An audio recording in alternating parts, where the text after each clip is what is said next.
He's done so much for me. I cannot tell it all. Who can hold you when you feel like falling? Who can prop you up when leaning is inevitable? Who can make you stand when you don't want to stand anymore? Oh God. Who can give you joy and sorrow? Cause you to laugh when everything around you suggests you cry. Oh God. I ain't gonna mess with y'all. I'm gonna leave y'all alone.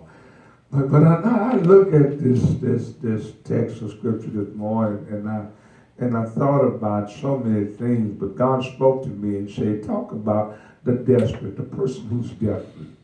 Talk about the desperate. Identify yourself as a desperate person, and then not only identify yourself as being one of those desperate persons, or are you desperate? Well, what are you desperate for?" So the desperations is what you're desperate for. Some people are desperate for wrong things. I was sharing with a friend of mine, my friend Bishop Nichols in Milwaukee. He asked me this morning, we often talk 2 or 3 times a week, if not more, and especially on Sunday mornings, he's going to call me if I don't call him. And in fact, this morning I was dialing him. He said, "Stop calling me when I'm calling you."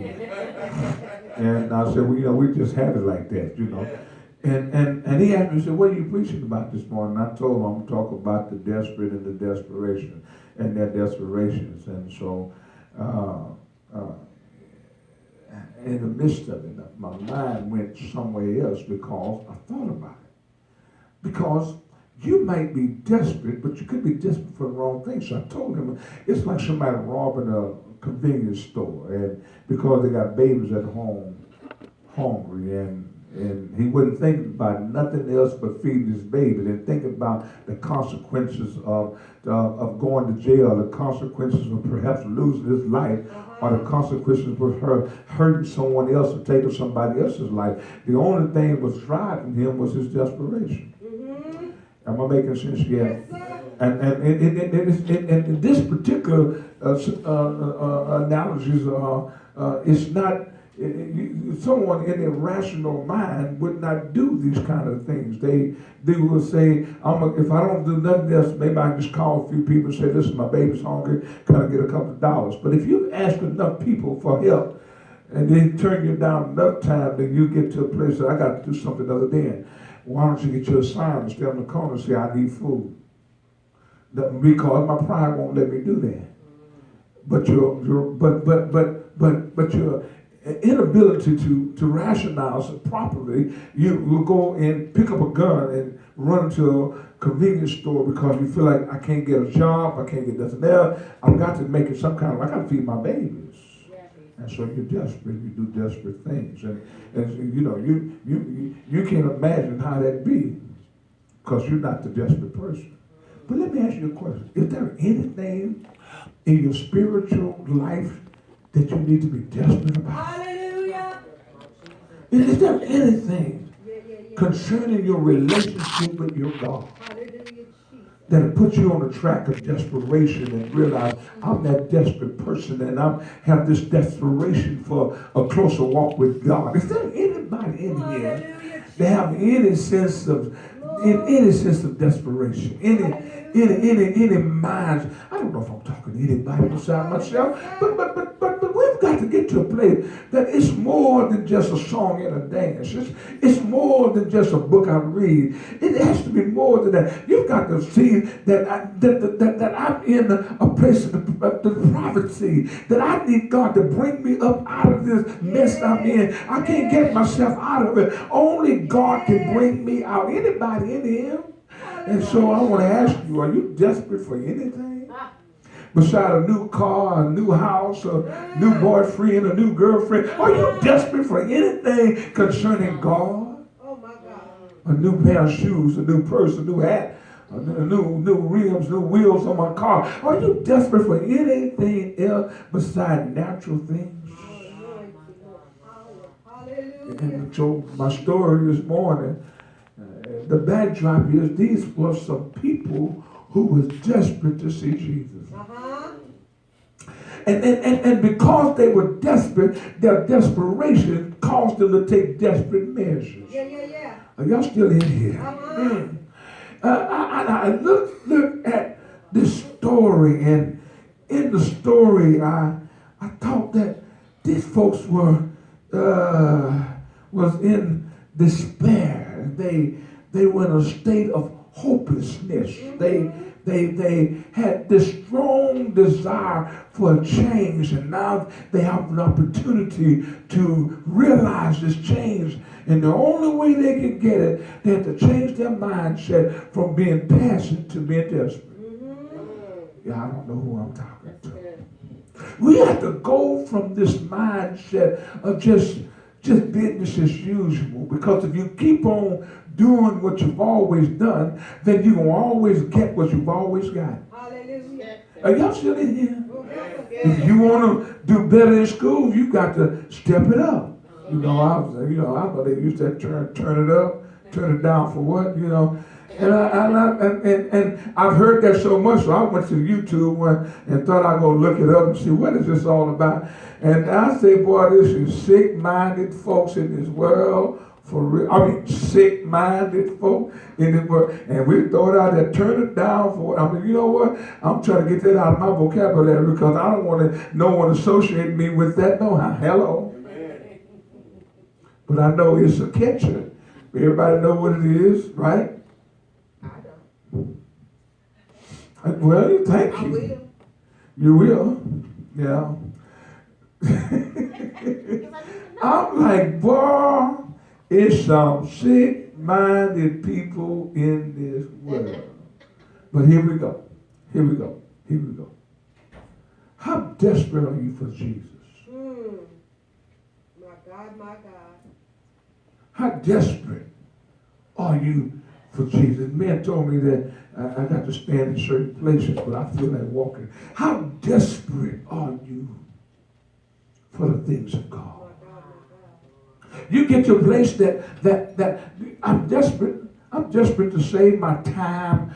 I'm desperate to protect my family. I'm desperate to ensure proper relationships. I'm desperate for all of these things. I'm desperate I'm desperate to lose a little weight. I'm desperate. I'm not that desperate, but I do have some sense of desperation that I need to lose some. I haven't got to a degree that is so desperate that I become doing, those, drastic things.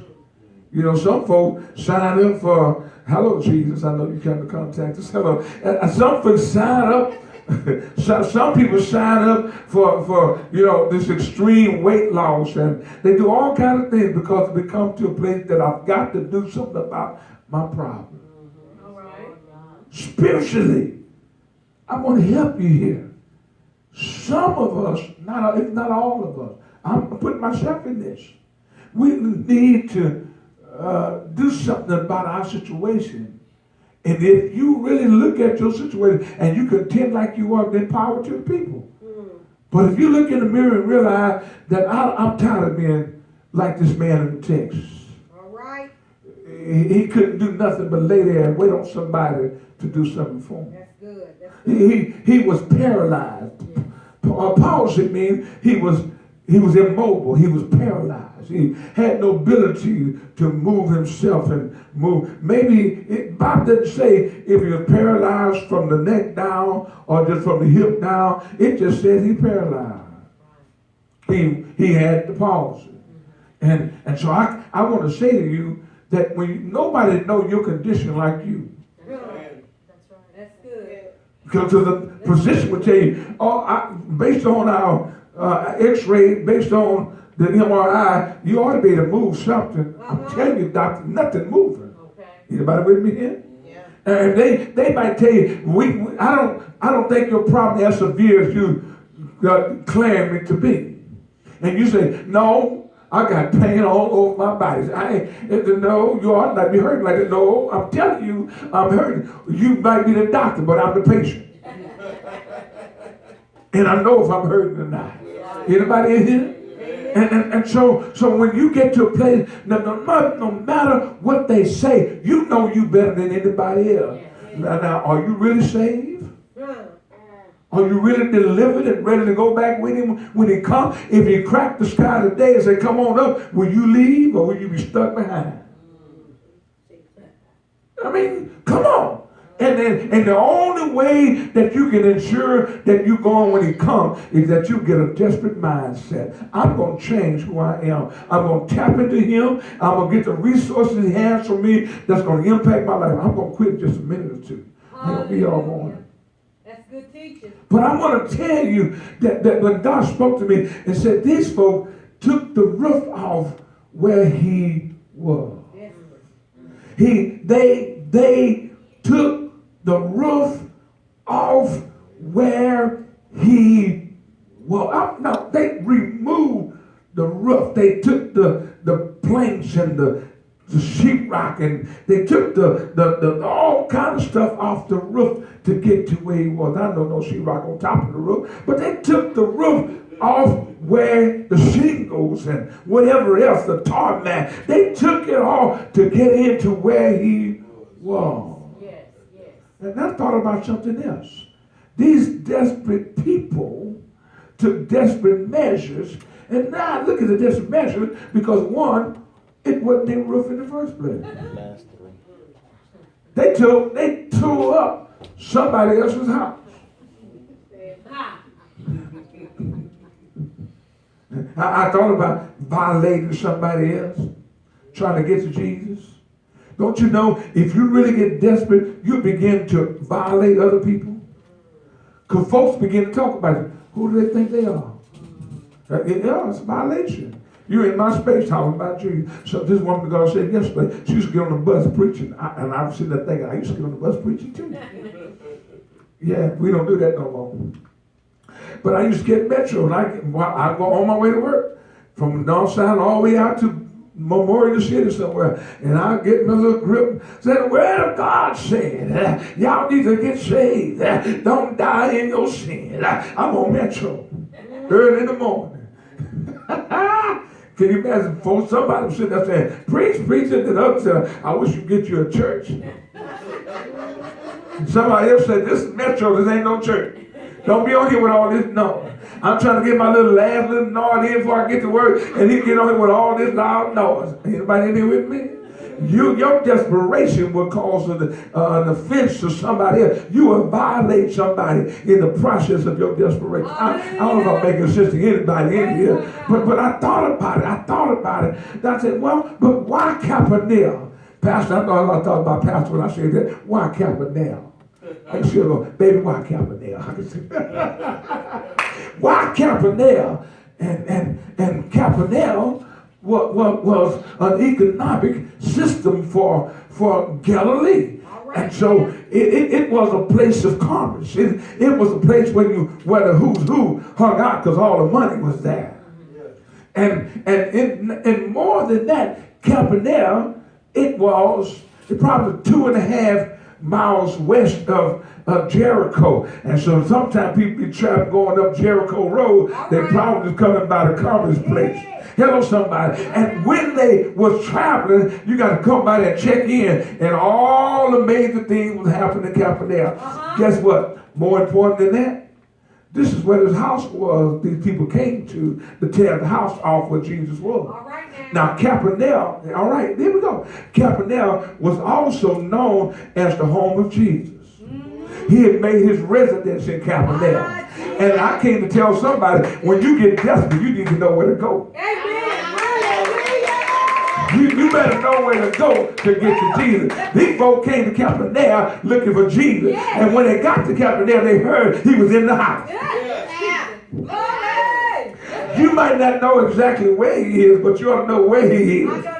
I get that later on. You know he's in the city, but you don't know where in the city. Come on here. When you come in the house of God looking for God, you know he's here. You just don't know how to get in touch with him. But while you're here, you ought to say, Lord, I'm desperate and in desperate need of a touch from on high. And when you see what you begin to do, he'll say, Lord, stop everything and bless this person. You know why? Because they're desperate. And desperate people would do desperate things. Are y'all in there? Yes, sir. I think I preached too long. That's good. And so I said, God, what are you saying to me? He said, here's a man who has been carried by 4 guys who are desperate now. Now, the desperation might not have been so apparent if you only seen him walking down the street carrying. The Bible said he was being bored or carried by 4. And so they had their gurney or their stretcher, and they're walking down the street with him on it. And it might not look nothing abnormal about that. Come on, talk back to me. Everybody go to church sometimes. Most people, anyway. Back in the day, everybody went. These days, only a few folk go. I'll say that again. Back in the day, everybody used to go to church. These days, only a few people go to church. It used to be a part of our culture to go to church. Now it's a part of our culture not to go to church. We're more, let me be nice, we're more unspiritual. We're more spiritual now.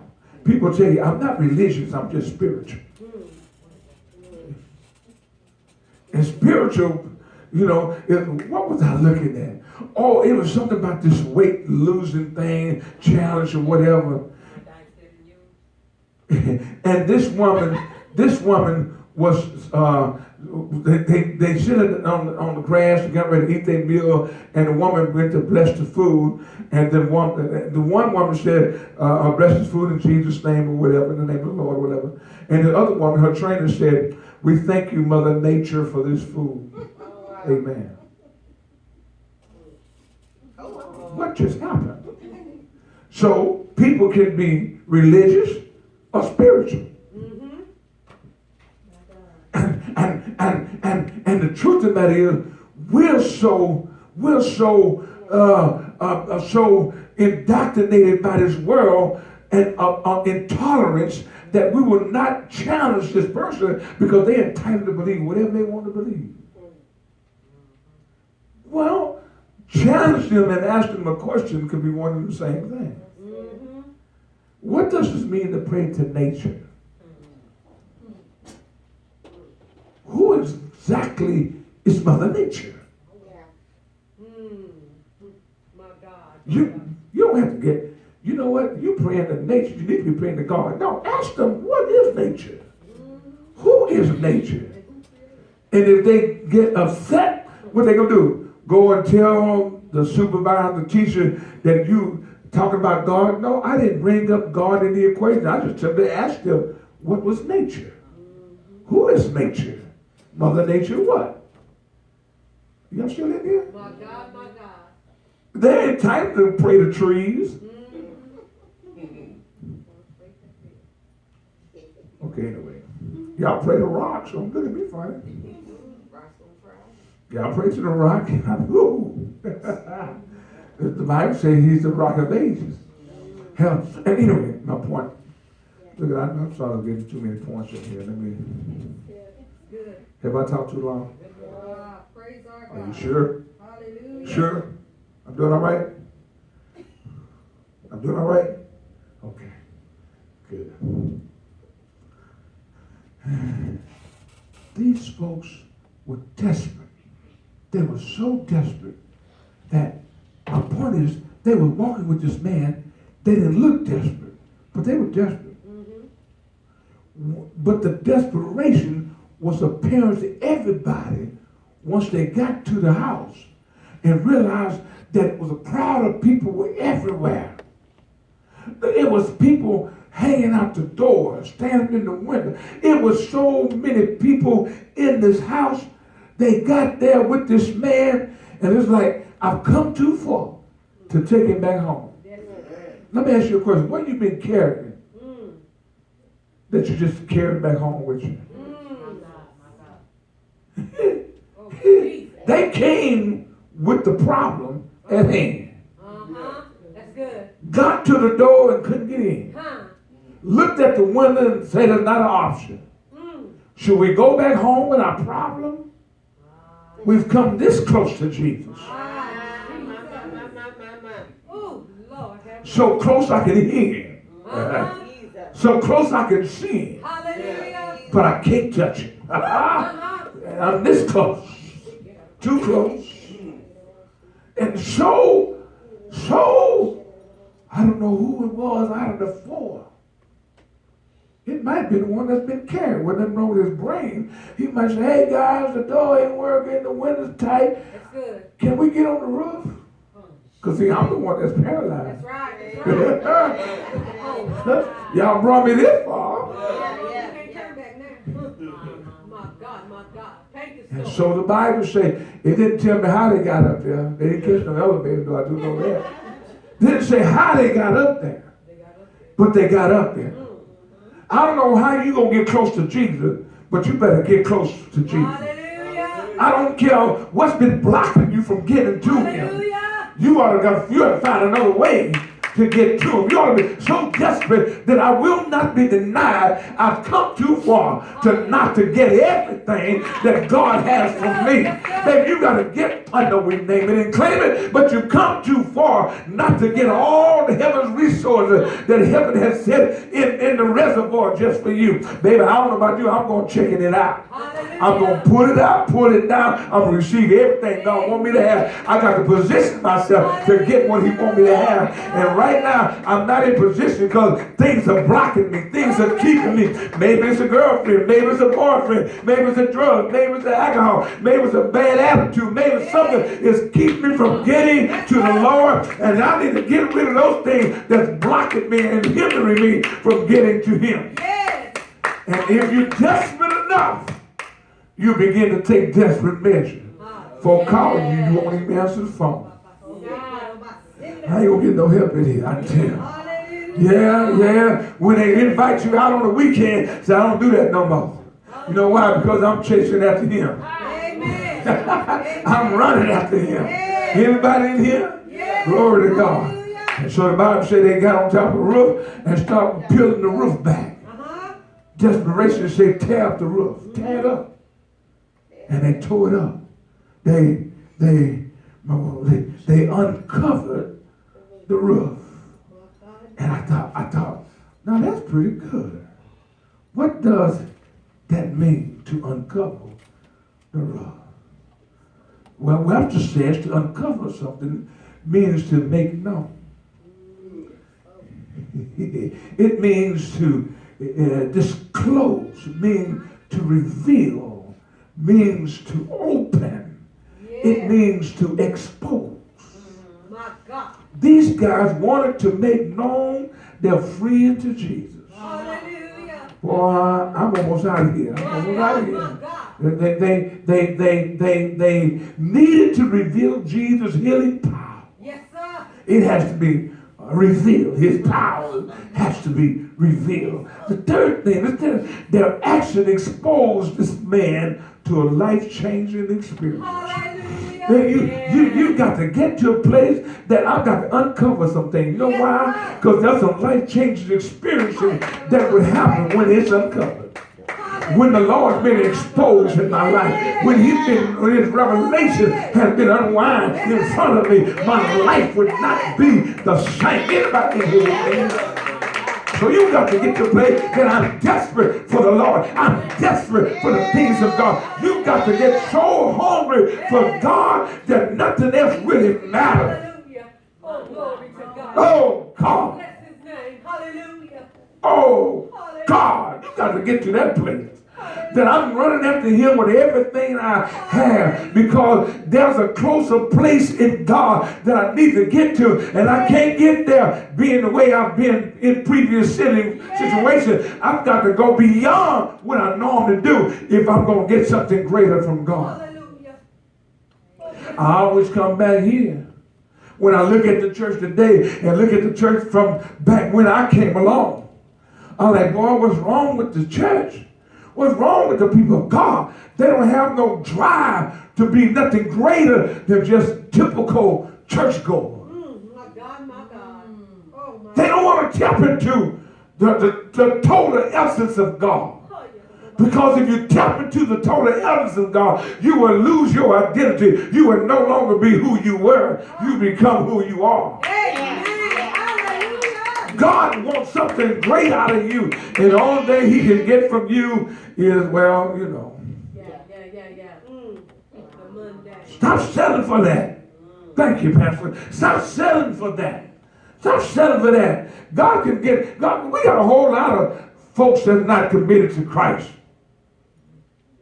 I was in a meeting yesterday, and the older pastor, Pastor Johnson, older pastor said to me, they just need to live holy. Talking about leadership in the organization. I said, when I got up in the meeting, I said, you know what? Pastor Johnson already told y'all just need to repent. Every one of y'all. Go back to the basic. Fasting and praying. What's wrong with going to the basic? Folk don't want to deny this, don't want to give up nothing. You got to give up your flesh. Put your flesh, tell your flesh you ain't that important to me. You need to look in the mirror, tell your flesh, you're not that important to me. I know you've been told all your life, me, how precious me is, how wonderful I am, and how glorious I am, and how mighty and powerful I am. But baby, I'm nothing without you. Are y'all still in here?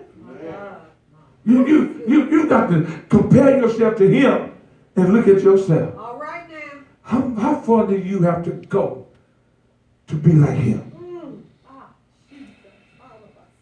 Or is that your measuring stick? What have you been measuring your goals to?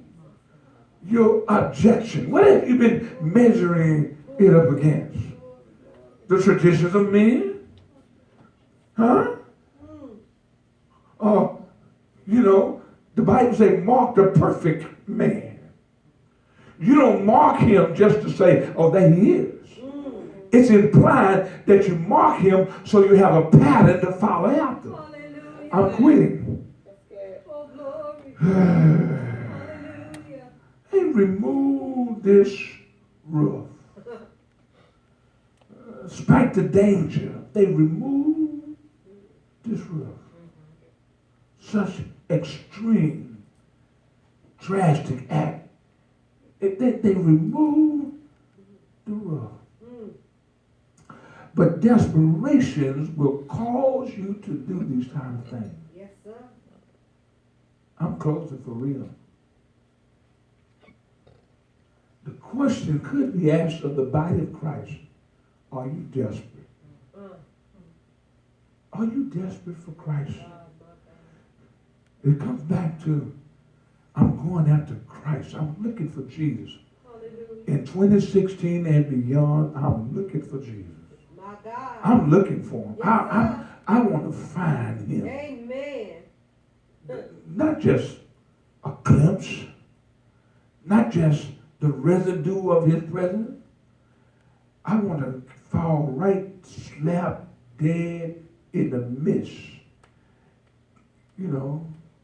Can I step into your presence, Lord? I hear those songs. We sing them songs, but what them songs mean? No. Lord, can I come there? Because I know what this looks like. Come on now. I can only imagine what that's like. And I want to experience what I can only imagine. I want to experience what I long to experience what you say I can have. When you were a kid and your parents say we going somewhere, we riding, we gonna get in our car, we going somewhere, Disney World, Disneyland or somewhere. We going somewhere, we're going to McDonald's if nothing else. Y'all in here?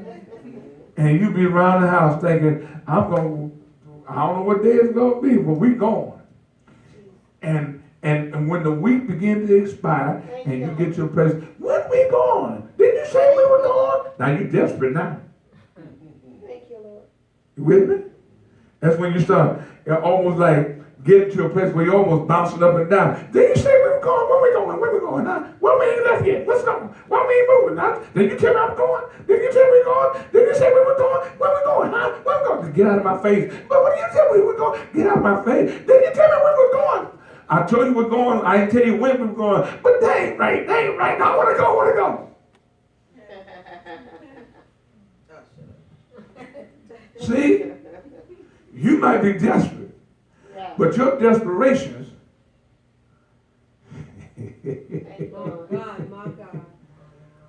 cause things to happen. Thank Amen. you, Lord. Amen. They took the roof off the building. When the roof came off, Jesus looked. Now look, this is what got me. He looked beyond the four men and saw him with the posse. Come on now.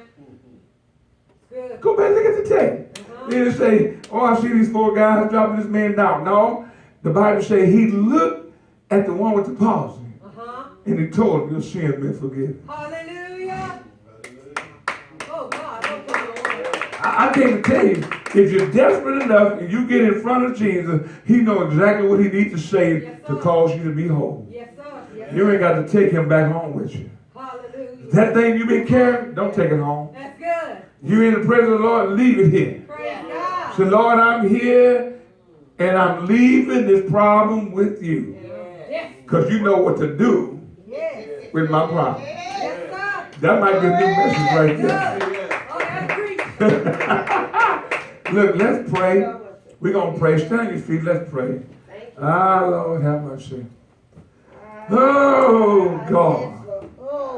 Oh, God. Oh, God. Y'all don't know, but I feel something happening in my spirit, man. Lord, have mercy. Hallelujah. If you're here and you're not